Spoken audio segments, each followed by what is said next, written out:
Hi guys, it's Amanda here. So I'm taking part in the 5 minute challenge organised by Southern Gals Designs and the Ugly Art Club, and they've got a challenge going on, and you just make art for 5 minutes each day for 2 weeks. So I've decided to get out my charcoals and play with them.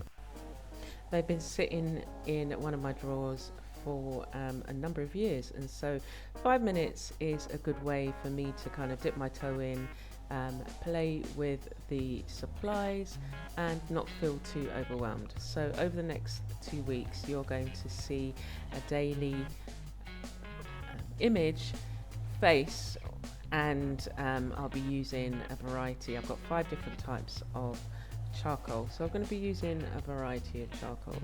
So I hope you take part. I'll leave the links to Southern Gals Designs, and yeah, you can check it out and maybe do something for yourself.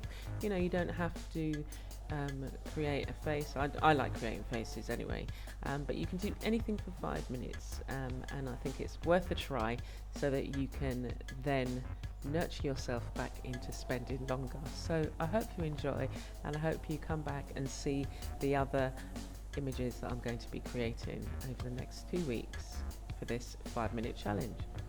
Enjoy.